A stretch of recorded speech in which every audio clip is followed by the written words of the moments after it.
Olá pessoal, tá começando mais o Condomínio Informal, o programa que trata o universo condominial de maneira leve e descontraída. Tô aqui com o meu time de Cínicos 5 estrelas que vocês já conhecem e hoje a gente vai falar sobre a lei que foi sancionada da Assembleia Virtual, permitindo a Assembleia Virtual. Uma lei que a gente esperava há muito tempo e que finalmente foi sancionada.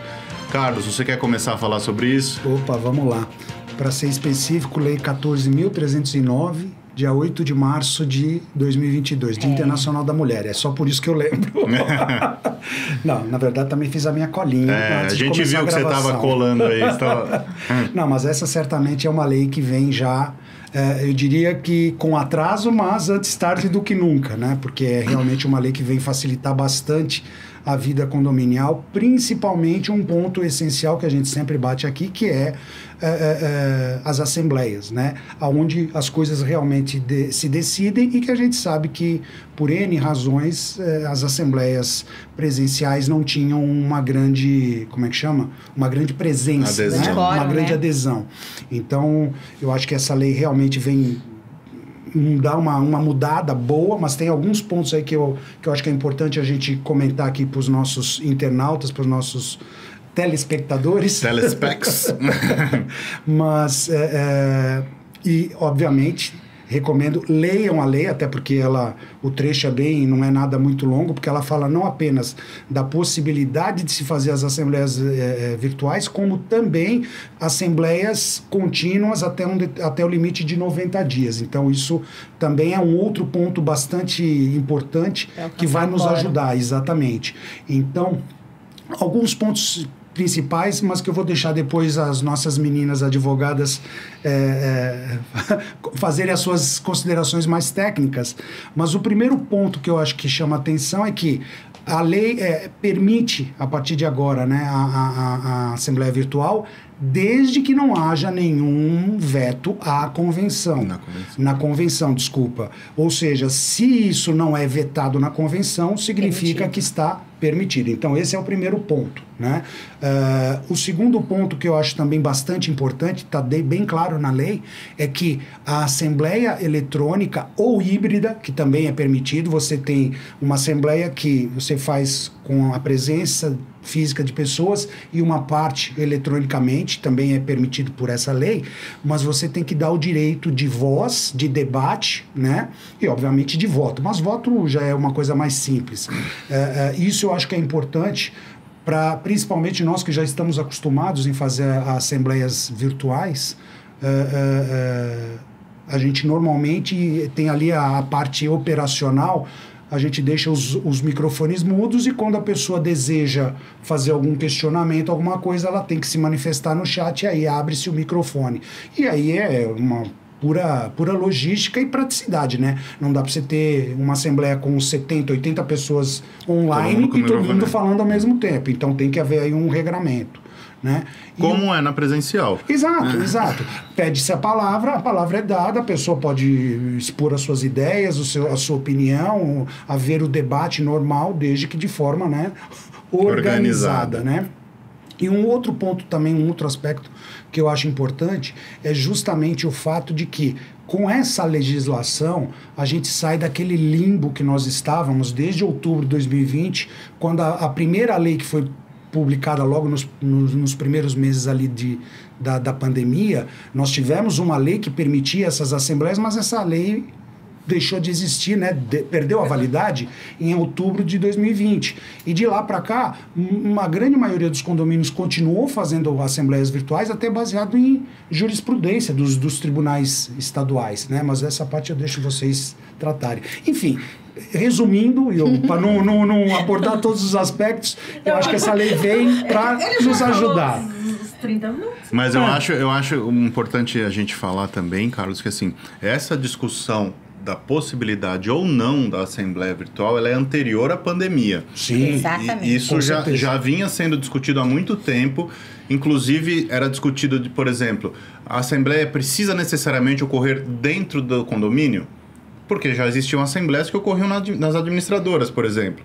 Onde não tem espaço. Ou espaços locados. Ou espaços locados. E qual seria a diferença dessa Assembleia ocorrer presencialmente num lugar diverso, longe do condomínio, ou num ambiente virtual, né? Acho assim, o mais interessante é que com a legislação se entendeu, porque você precisa dar, a grande discussão era a oportunidade de todos participarem. Então, com a lei agora em vigor, entende-se que uma assembleia virtual, uma assembleia híbrida, uma assembleia aberta, você está dando a possibilidade das pessoas participarem dessa assembleia. Então, não há mais o questionamento do tipo de pessoa, do tipo de morador que tem ali, ou alguma... É uma evolução. Eu vejo como uma evolução. A legislação que caminhou de acordo com as decisões... Os costumes, do tribunal. Eu vejo como um grande avanço, não sei. Com certeza. Uma questão importante que o Rogério trouxe é assim, já existia uma corrente anterior a qualquer tipo de assembleia virtual que dizia o seguinte: aquilo que não é proibido é permitido. Perfeito. Então hoje a gente vê inclusive essas pessoas que encabeçaram essa corrente falando exatamente isso. Gente, não precisava dessa questão da legislação por conta dessas considerações. A própria lei diz, Exato. se não houver nenhuma objeção constando na convenção, também é permitido. Então, realmente merece um pouco de aplauso a essas correntes que mais modernas, inclusive, porque embora a gente saiba que o direito é dinâmico, os condomínios são dinâmicos, nem tanto assim. Existe Nem a todos, questão né? de pessoas que têm um pensamento mais moderno dentro dos prédios. Por que eu falo dessa questão da tecnologia e da modernidade? Porque hoje a gente tem a legislação que está aí já validando todos os procedimentos para a gente não precisar ficar lidando com entendimentos de correntes, doutrina, pareceres de advogado, enfim. Existe uma legislação que agora está aí dispondo de todos esses assuntos que a gente tem trazido e tratado e que obviamente na pandemia teve um sucesso grande por conta da aproximação com as pessoas e o andamento das questões do condomínio. Mas nós temos já um norte, tá validado, porque muita gente fala, da onde é que você tirou isso? Ah, porque isso aí é parecer de advogado. O advogado, ele escreve no parecer aquilo que o síndico quer, aquilo que o conselho quer. Enfim, cada um se mede pela própria régua, né? Mas existia esses entendimentos. E aí todo mundo ficava naquela coisa. Ah, então contrata um outro escritório para ele dar um parecer diferente. Gente, virou uma bagunça. Então, a legislação, ela veio para colocar todos na mesma régua, todos no mesmo patamar. Existe a legislação que está disciplinando tudo aquilo que já estava acontecendo. Já acontecia antes, aconteceu mais precisamente na pandemia e trouxe aquilo que a gente sempre quis, né, Priscila? A gente ficou lutando muito para que essas coisas acontecessem com mais velocidade. Poderia ter acontecido inclusive antes, aconteceu agora. Ok, maravilha, temos agora um documento, uma lei que obriga ou não a todos, que dá medidas, que dá sugestões, mas que está lá balizado. Obriga não, né? Ela possibilita, né? Possibilita, faculta. Isso. Desculpem a palavra. Obriga não, faculta. Ok, temos tudo isso. Hoje os moradores, inclusive, conseguem entender e interpretar isso de uma melhor forma. Maravilhoso. Existe tudo isso hoje. A pandemia deu uma baixada. Tá tudo mais tranquilo, as pessoas já não estão mais usando máscaras, a faculdade também usa as máscaras, não tem mais o uso obrigatório. E o que é que está ocorrendo agora? Alguns condomínios têm solicitado que as assembleias ocorram de forma presencial. Muito legal. Isso é uma unanimidade dentro de alguns condomínios? Não, porque efetivamente nós temos os moradores, principalmente proprietários de unidades privativas que mantêm os seus imóveis alugados, a possibilidade de participar com muito mais assiduidade das assembleias que acontecem nos condomínios. Existem as questões das assembleias híbridas, o que eu acho muito legal, porque aí você consegue atender a todas as demandas, aos moradores que querem as assembleias virtuais, aos moradores que querem as assembleias presenciais. Eu acho bem legal, mas tem algumas ponderações. Tem que ser muito bem feito, primeiro senão... tem que ser muito bem feita. Será que todos os condomínios, os moradores, têm condições, por exemplo, tecnológicas e também de custo, porque existe um custo, né, para você fazer as assembleias híbridas. A assembleia presencial, antigamente, a gente já sabe, tem que ter toda aquela questão dos moradores, os condomínios que não têm os seus acessórios próprios, tem que fazer locação de aparelhos, tem que pagar para a gerente da administradora estar lá presencialmente, até pela horas excedentes. Cadeiras, normalmente são condomínios grandes, e eu falo também de condomínios pequenos e grandes, mas cadeiras para todo mundo se acomodar, espaços físicos, você bem colocou, às vezes tem que locar espaços externos, fazer em salas da administradora, às vezes a garagem nem comporta, quadra, tá chovendo, vai fazer assembleia o quê? Debaixo do guarda-chuva. Vai colocar os carros aonde? Vão colocar os carros aonde? Então são vários problemas que a gente já tinha que driblar antes e que muitas vezes traziam muito custo aos condomínios que não têm estrutura nem para uma assembleia presencial, para que hoje ainda continuem. Eu lembrei de uma coisa quando você falou, só para deixar uma coisa mais... Uma curiosidade, né? Do banquinho, você lembrou? Não, nós tivemos uma assembleia que ela foi adiada 3 vezes, Nossa. porque a assembleia era na quadra e as 3 vezes choveu. E não. aí a assembleia... vai pra semana que vem choveu. Não, e pensa, você vai pagar por isso. Essa história, tem uma que é melhor ainda, que eu não sei se ele vai lembrar, acho que 2012, mais ou menos. O primeiro condomínio que a gente pegou, que a gente fez uma assembleia, a gente alugou cadeira. E aí a moça falou assim, imagina gastar com aluguel de cadeira, cada um traz o seu banquinho de casa. Então, pra você ver. Ô, gente, um detalhe. Deixa só a Vanessa. Perdão. Então, assim, já não tinham as questões estruturais. Os moradores desses condomínios amaram a possibilidade de fazer uma assembleia virtual. Primeiro que assim, eu não sei vocês, mas eu entendo que as assembleias virtuais, elas são muito mais em conta, mais baratas do que você fazer uma assembleia presencial, dependendo do tipo de condomínio, tá? Sempre lembrando essas considerações. Cada condomínio tem seu DNA, levando essas considerações. As assembleias híbridas, elas acabam tendo um custo maior, porque você vai ter que manter uma estrutura física, vai ter que manter uma estrutura virtual, e ainda tem a questão da comunicação para chegar a essas informações que estarão acontecendo lá ao vivo, num salão de festas, num espaço, numa sala de cinema, um exemplo, né? Ou na quadra, para essas pessoas que estão de forma virtual. Então, assim, são várias questões que hoje devem ser trazidas e colocadas pelas assembleias, dessa legislação das assembleias, que os síndicos, o corpo diretivo e os próprios moradores devem decidir da melhor forma. Teve um condomínio meu que falou assim, eu quero a gente vai querer sempre as assembleias híbridas, mas a gente não quer pagar nada. Tá. Aí você não pode, você síndica não pode custear, então, as assembleias e a administradora também, para rachar isso. Eu falei, como assim rachar isso? Não, para o condomínio, porque aí você vai ter muito mais audiência. A senhora não precisa de audiência? Eu falei, não, eu não preciso de audiência. Eu preciso que os moradores se conscientizem e participem das assembleias. A bem da verdade, toda essa questão legislativa, ela veio para trazer realmente a possibilidade de mais pessoas participarem, não importa de que forma seja, da vida do condomínio. Eu acho que um ponto que a Vanessa levantou é bem importante.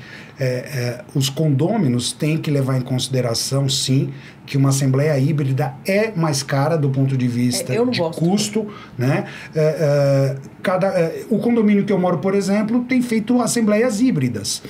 Poderia fazer só virtual? Sim, agora, principalmente agora. Poderia fazer só presencial?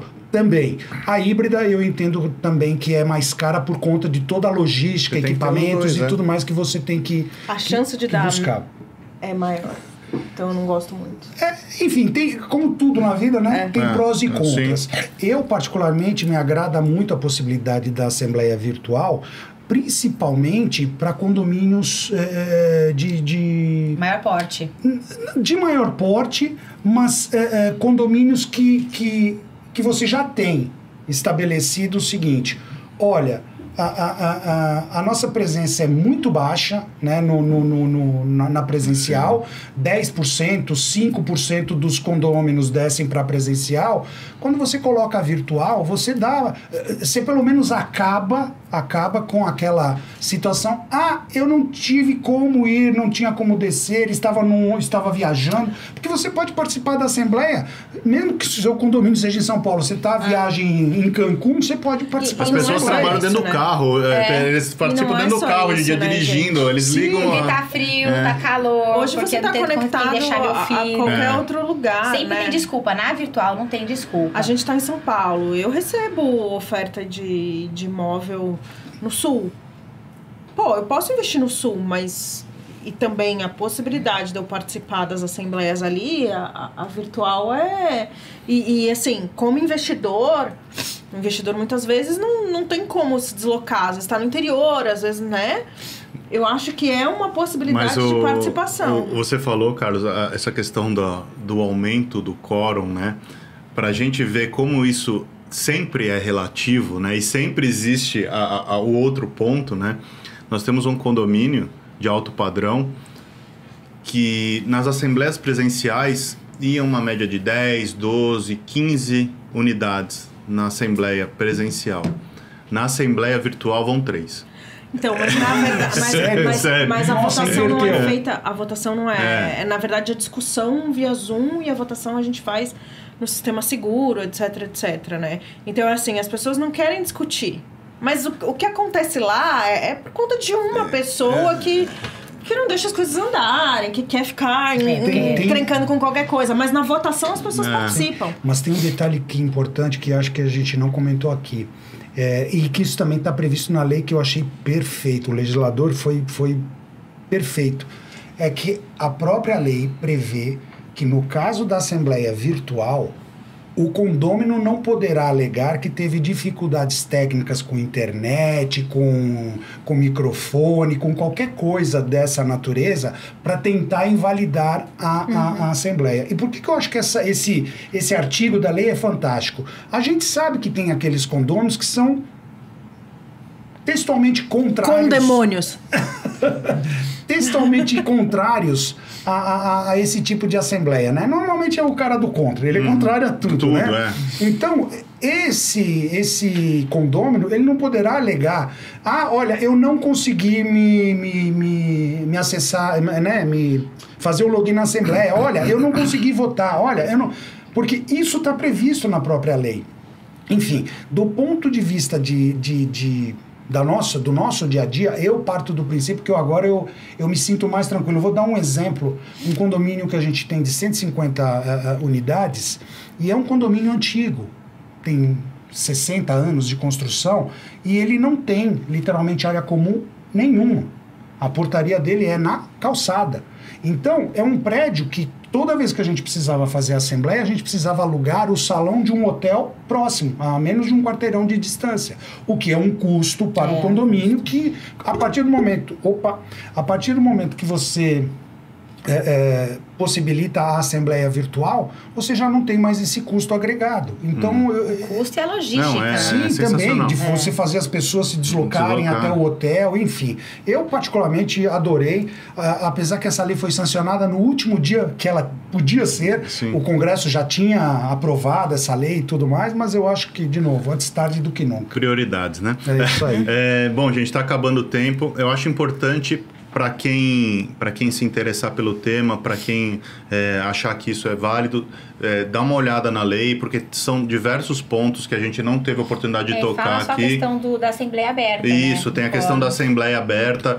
Tem uma particularidade de que você precisa reconvocar as pessoas ausentes, não é simplesmente você deixar a Assembleia aberta durante um X tempo, você tem que reconvocar para as votações. Leiam a lei, né? Eu acho que é importante o pessoal dar uma olhada na lei e ver os pormenores, mas assim...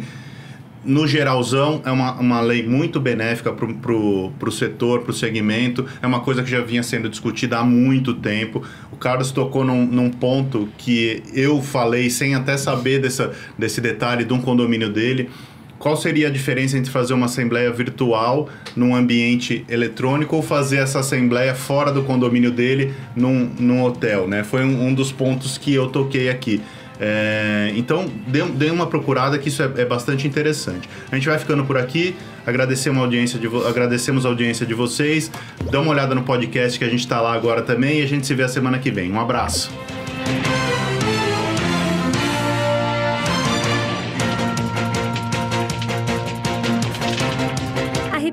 Busca oferecer o serviço mais importante de todos, que é cuidar do seu bem-estar. Temos muito orgulho em dizer que realizamos mais de 1.700 obras em edifícios de São Paulo e na Grande São Paulo. Não deixe sua família na mão de qualquer um. Conte com a Repinte.